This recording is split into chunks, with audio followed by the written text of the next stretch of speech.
Good morning मेरे प्यारे बगवा लोग। कैसे हैं आप लोग? आशा करते हैं कि आप लोग ठीक होंगे, मन लगा के पढ़ाई कर रहे होंगे बगवा लोग।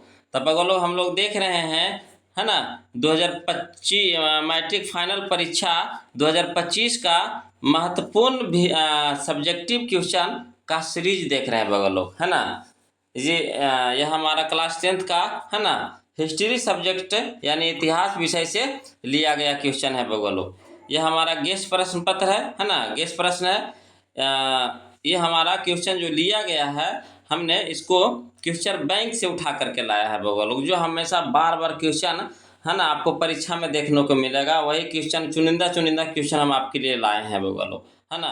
और कोशिश हमारी यही रहेगी कि इससे आपको 100% मैंने क्वेश्चन लड़े, यानी पूरा का पूरा क्वेश्चन आपको इससे रहेगा, है ना। कोशिश हमारी यही है बगवा लोग। और इतिहास को कोशिश कीजिएगा, रटने की कोशिश नहीं कीजिएगा बगवा लोग, इसको क्या कीजिएगा, समझने की कोशिश कीजिएगा, है ना। अगर आप इसको समझ लेते हैं, अपनी भाषा में उतार लेते हैं, तो आपको कैसा भी क्वेश्चन क्यों न रहे, उसको जरूर आप लिख दीजिएगा, बना बना के जैसे भी हो आप कुछ ना कुछ लिख ही डालिएगा, है ना। तो ये हमारा आज का तीसरा पार्ट 3 वीडियो है बगवा लोग, है ना। 2 वीडियो हम अपलोड कर चुके हैं, पार्ट 1 और पार्ट 2। आज हम लोग पार्ट 3 वीडियो चलेंगे, है ना। तो इसमें हम लोग क्वेश्चन नंबर 21 से बगवा लोग 30 तक चलेंगे, है ना। 21 से 30 10 क्वेश्चन का हम सीरीज लेकर के आए आपके लिए। तो चलिए बगवा लोग वीडियो को शुरू करते हैं, है ना। और बगवा लोग आपसे निवेदन है कि वीडियो अगर अच्छा लगे तो प्लीज़ वीडियो को लाइक कर दीजिएगा, है ना, शेयर कर दीजिएगा। और जो अभी तक चैनल को सब्सक्राइब नहीं किए हैं, प्लीज़ चैनल को सब्सक्राइब कर लीजिएगा। अब बगवा लोग आपसे एक और बात निवेदन है ना, कि आप अगर वीडियो देखते हैं तो कुछ ना कुछ कमेंट जरूर कीजिए बगवा लोग, है ना, कुछ ना कुछ जरूर लिख करके दीजिए। इससे हमें, है ना, खुशी मिलती है कि जो हम वीडियो आपके लिए बना रहे हैं, क्या हमारे बगुआ के पास ये पहुंच रहा है कि नहीं पहुंच रहा है ना। तो कमेंट के जरिए ही हम आपको देख पाते हैं बगुआ लोग, सुन पाते हैं, है ना, पढ़ पाते हैं। तो आपसे यही निवेदन है कि प्लीज़ कुछ ना कुछ कमेंट जरूर कीजिए, चाहे अच्छा हो या बुरा हो, कुछ भी कीजिए, है ना, मैं करिए जरूर। चलिए बगुआ लोग, तो आज का हमारा, है ना, क्वेश्चन नंबर 21 से हम लोग चलेंगे बगुआ लोग। तो देखिए कहता है क्वेश्चन नंबर 21, कहता वियना सम्मेलन की क्या उपलब्धियां थी। वियना सम्मेलन की क्या उपलब्धियां थी। तो देखिए इसको लिखेंगे कैसे हम लोग, है ना। तो लिखेंगे वियना सम्मेलन की मुख्य उपलब्धियां थी। वियना सम्मेलन की मुख्य उपलब्धियां थी, है ना। लिखिएगा नेपोलियन द्वारा पराजित राजवंशों की, है ना, पुनर्स्थापना का प्रयास किया गया। फ्रांस और स्पेन में बुर्बो राजवंश को फिर स्थापित किया गया। फ्रांस में लुई 18वां को गहन राजगद्दी सौंपी गई। इटली में ऑस्ट्रियाई राज परिवार को सत्ता सौंपी गई। नेपोलियन द्वारा स्थापित 39 राज्यों के जर्मनी महासंघ को भंग नहीं किया गया। इस प्रकार वियना व्यवस्था द्वारा यूरोप में राजनीतिक परिवर्तन का पुराना सत्ता को, है ना, बहाल किया गया।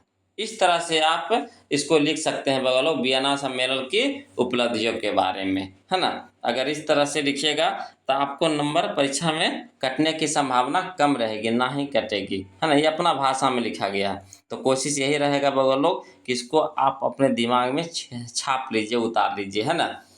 समझने का प्रयास कर लीजिए, समझ करके, इन्हें के रट करके समझ करके इसको दिमाग में छाप लीजिए बगल लोग, इसको अपनी भाषा में बना करके लिख दीजिएगा, है ना। तो चलिए अब हम लोग क्वेश्चन नंबर 22 चलते हैं, 22। देखिए कहता है बगल लोग क्वेश्चन नंबर 22, कहता है पूंजीवाद क्या है। पूंजीवाद क्या है। तो पूंजीवाद एक ऐसी व्यवस्था है जिसमें उत्पादन के सभी साधनों पर निजी व्यक्ति का स्वामित्व होता है। पूंजीवाद एक ऐसी व्यवस्था है जिसमें उत्पादन के सभी साधनों पर निजी व्यक्ति का स्वामित्व होता है ना, मतलब उसका अधिकार होता है, उसका खुद का अधिकार होता है। जिस उद्देश्य, है ना, जिसका उद्देश्य अधिक से अधिक मुनाफा कमाना होता है। जिसका मेन कारण क्या होता है, मुख्य कारण क्या होता है ना, जिसका उद्देश्य क्या होता है, अधिक से अधिक मुनाफा कमाए, फायदा कमाए, है ना। जिस पर सरकार का कोई नियंत्रण नहीं होता है, सरकार को इससे कोई मतलब नहीं होता, नहीं उसके लिए टैक्स देना पड़ता है, जो भी है ना। सरकार को इससे मतलब नहीं होता, जो होता है जो सब उत्पादक, जो खुद जो उत्पादन कर रहा है उसको होता है ना, सारा मुनाफा। चलिए बोलो, तो आशा करते हैं कि क्वेश्चन का आंसर आप समझ गए होंगे, है ना। अगला देखिए क्वेश्चन नंबर हम लोग 23 देखते हैं बगल लोग, है ना। देखिए कहता है 23 कि समाजवाद क्या है। ये भी बहुत ही अच्छा भी इम्पोर्टेंट क्वेश्चन है बगल लोग, है ना। ये सब क्वेश्चन आपको बार बार बोर्ड एग्जाम में देखने को मिलेगा। देखिए कहता है इसका उत्तर क्या लिखिएगा। समाजवाद एक ऐसी विचारधारा है जिसने आधुनिक काल को एक नया आयाम दिया है। समाजवाद एक ऐसी विचारधारा है जिसने आधुनिक काल को एक नया आयाम दिया है। समाजवाद उत्पादन में मुख्यतः निजी स्वामित्व की सामूहिक स्वामित्व या धन के समान विवरण पर जोर देता है। यह एक, है ना, शोष उन्मुक्त समाज की स्थापना चाहता है ना। तो ये था बगल लोग समाजवाद है इसका आंसर, है ना। इस तरह से आप लिखिएगा तो बोर्ड एग्जाम में आपको नंबर नहीं कटेगा, है ना। चलिए बगल लोग, आशा करते हैं कि आप समझ गए होंगे। चलिए क्वेश्चन नंबर 24 देखते हैं बगल लोग, है ना। देखिए 24 देखिए क्या कहता है। कहता है नई आर्थिक नीति मार्क्सवादी सिद्धांतों के साथ कैसे समाहित थी। नई आर्थिक नीति मार्क्सवादी सिद्धांतों के साथ कैसे समाहित थी। तो देखिए इसका उत्तर देखिएगा कैसे लिखिएगा।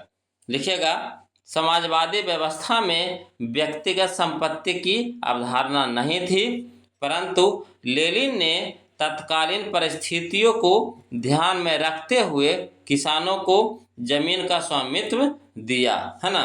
किसानों को स्वामित्व दिया, मैंने उसके अपने जमीन पर खुद का अधिकार है ना, स्वामित्व दिया।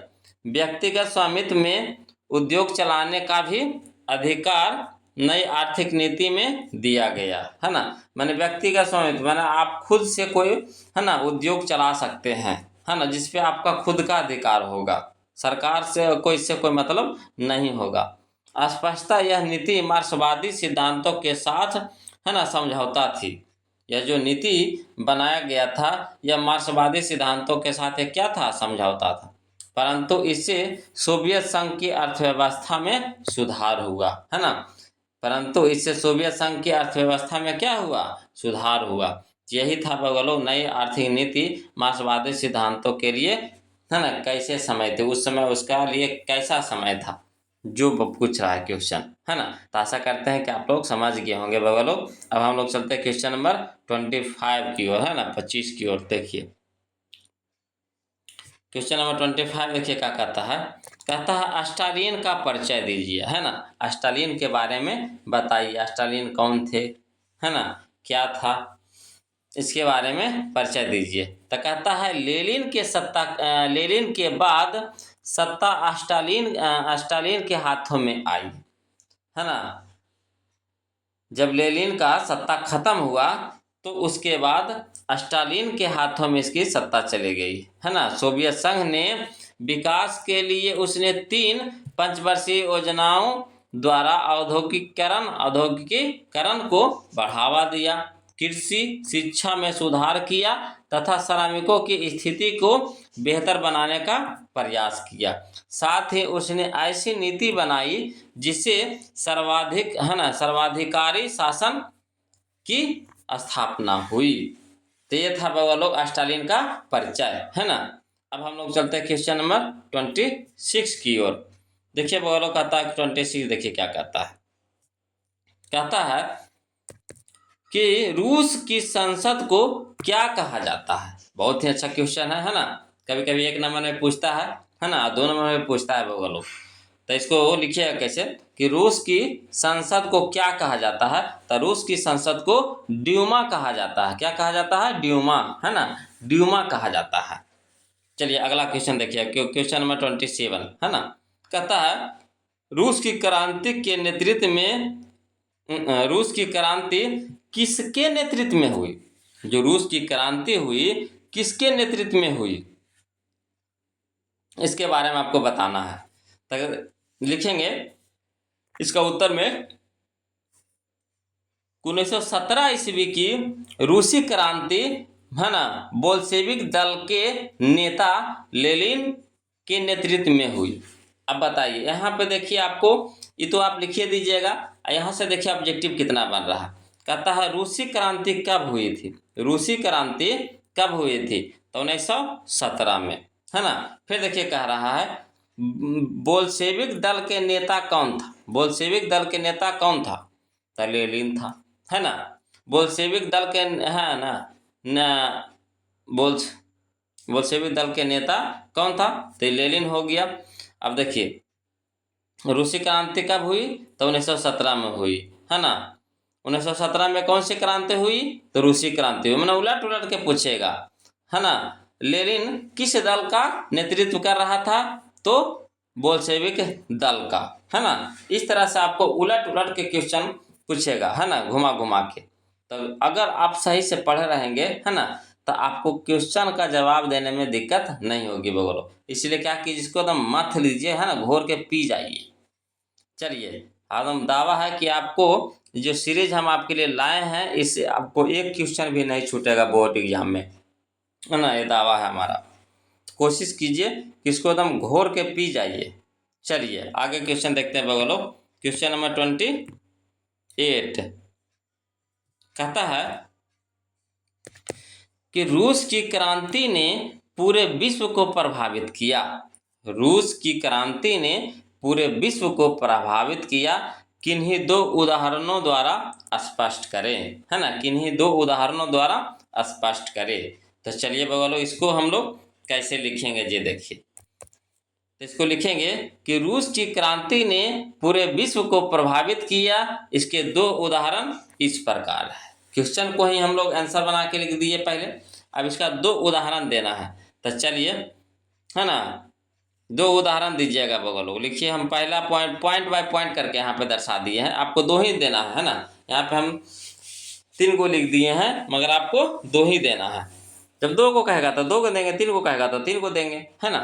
तो चलिए हम यहाँ पे लिखे हैं कि इस क्रांति के पश्चात श्रमिक या सर्वहारा वर्ग की सत्ता, है ना, रूस में स्थापित हो गई तथा इससे अन्य क्षेत्रों में भी आंदोलन को प्रोत्साहन मिला। क्लियर है पहला पॉइंट। आगे देखिए पॉइंट नंबर 2, रूस क्रांति के बाद विश्व विचारधारा के हस्त पर 2 खेमों में विभक्त हो गया, है ना। पहला था पूर्वी यूरोप और दूसरा था पश्चिमी यूरोप। क्लियर है। चलिए अगला पॉइंट हम लोग देखिए कैसे देंगे। तो इसको लिखेंगे, द्वितीय विश्व युद्ध के पश्चात पूंजीवादी विश्व तथा सोवियत रूस के, है ना, शीत युद्ध की शुरुआत की और आगामी 4 दशकों तक दोनों खेमों के बीच हथियारों की होड़ जारी रही, है ना। पॉइंट नंबर 3 कह रहा, फिर से देख लीजिएगा, कहता है द्वितीय विश्व युद्ध के पश्चात पूंजीवादी विश्व तथा सोवियत रूस, है ना, सोवियत रूस कर शीत युद्ध की शुरुआत की, है ना, और आगामी 4 दशकों तक दोनों खेमों के बीच हथियारों की होड़, माने अफरा तफरी मचा हुआ था, होड़ मचा हुआ था, है ना, हथियारों के। चलिए अगला क्वेश्चन कहता है बगलो, है ना, क्वेश्चन नंबर 29 कहता है रूस में कृषि दासता की प्रथा किस वर्ष समाप्त हुई, रूस में कृषि दासता की प्रथा किस वर्ष समाप्त हुई। तो इसको देखिए कैसे लिखिएगा, इसको लिखिएगा, रूस में कृषि दासता की समाप्ति जार, है ना, अलेक्जेंडर द्वितीय के द्वारा 1861 में हुई, है ना, समाप्त हुई। अब बताइए इसको ऑब्जेक्टिव देखिए कैसे बनाएगा। कहता है रूस में कृषि दासता की समाप्ति कब हुई, तो 1861 में, है ना। कृषि दासता की समाप्ति कब हुई, तो 1861 में, है ना। किसने किया, तो अलेक्जेंडर द्वितीय, है ना। रूस में कृषि दासता की समाप्ति किसने किया, है ना, तो जार अलेक्जेंडर द्वितीय, है ना। क्लियर है। तो इस तरह से आपको ऑब्जेक्टिव क्वेश्चन भी बनेगा बउआ लोग। अगला देखिए क्वेश्चन नंबर 30, बहुत ही लाजवाब क्वेश्चन है ना। देखिए इसको कैसे जवाब दीजिएगा। देखिए कहता है क्वेश्चन नंबर 30 देखिएगा, पढ़िएगा। कहता है अक्टूबर क्रांति क्या है। ये भी बहुत ही मज़ेदार क्वेश्चन है बाबा लोग, आप बार बार बोर्ड एग्जाम में देखने को मिलता है ना, VVI क्वेश्चन है बाबा लोग। देखिए कहता है अक्टूबर क्रांति क्या है ना। तो इसको समझने का प्रयास कीजिएगा बाबा लोग। कहता है 1917 में रूस में जो क्रांति हुई उसे अक्टूबर क्रांति अथवा बोल्शेविक क्रांति के नाम से जाना जाता है। यानी अक्टूबर क्रांति को ही बोल्शेविक क्रांति कहा जाता है ना। अक्टूबर क्रांति का दो नाम है बउआ लोग, है ना, अक्टूबर क्रांति या फिर बोल्शेविक क्रांति।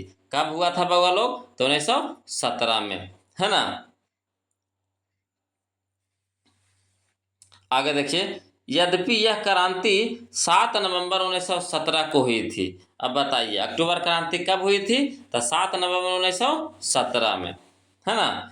नई, है ना, ग्रेगोरियन कैलेंडर, नई, है ना, ग्रेगोरियन कैलेंडर के अनुसार यह हुआ था कौची 7 नवंबर 1917 को, परंतु पुराने रूसी कैलेंडर के अनुसार वह दिन 25 अक्टूबर 1917 था, है ना। परंतु पुराने रूसी कैलेंडर के अनुसार वह दिन 25 अक्टूबर, है ना, 1917 को था। इसीलिए बोल्शेविक क्रांति अक्टूबर क्रांति भी कहलाती है। क्लियर है ना। मैंने कह रहा है नई ग्रेगोरियन कैलेंडर के हिसाब से वो 7 नवंबर 1917 का दिन था, मगर बोल्शेविक क्रांति कहता है, फिर देखिए कहता है कि पुराने रूसी कैलेंडर के हिसाब से वो जो दिन था वो 25 अक्टूबर 1917 का दिन था। तो इसीलिए बोल्शेविक क्रांति को ही अक्टूबर क्रांति भी कहा जाता है, यानी कहलाती है। ये था बउआ लोग आज का हम लोगों का 10 क्वेश्चन का सीरीज, है ना। आप बताइए बउआ लोग कमेंट करके कि आपका ये वीडियो कैसा लगा। अगर अच्छा लगा है तो प्लीज़ वीडियो को लाइक कर दीजिए, है ना, शेयर कर दीजिए। और जो अभी तक चैनल को सब्सक्राइब नहीं किए हैं तो प्लीज़ चैनल को सब्सक्राइब कर दीजिए बउआ लोग, है ना। आपसे ही निवेदन है। और क्या कहें, हम आपको एक बात ज़रूर कहेंगे कि बउआ लोग वीडियो अगर आपको अच्छा लगे या ख़राब लगे जो भी है ना, मेहनत तो आपको दिख ही रहा होगा। इसमें है कि बउआ लोग प्लीज़ कुछ ना कुछ कमेंट कीजिए आप हमारे लिए, है ना। प्लीज़ कुछ ना कुछ कमेंट कीजिए। अगर आप कमेंट करके हमें नहीं बताइएगा तो हमें कैसे पता चलेगा कि हम कहाँ है ना दिक्कत कर रहे हैं, क्या कर रहे हैं, हमारे बउआ को क्या परेशानी हो रही है ना। आपके कमेंट के ज़रिए ही हमें पता चलेगा। तो प्लीज़ बउआ लोग कुछ ना कुछ आप कमेंट कीजिए, है ना। अगर नहीं भी कुछ सूझ रहा है, समझ में आ रहा है, तो ज़रूर कुछ ना कुछ हाय हेलो ठीक गुड कुछ भी लिख दीजिए, है ना। इससे हमें पता चलेगा कि हमारा जो वीडियो हमारे बउआ लोग के पास पहुंच रहा है कि नहीं पहुंच रहा है ना। तो चलिए बउआ लोग आज के लिए इतने रखते हैं, फिर मिलते हैं हम लोग अगले वीडियो में। तब तक के लिए जय हिंद।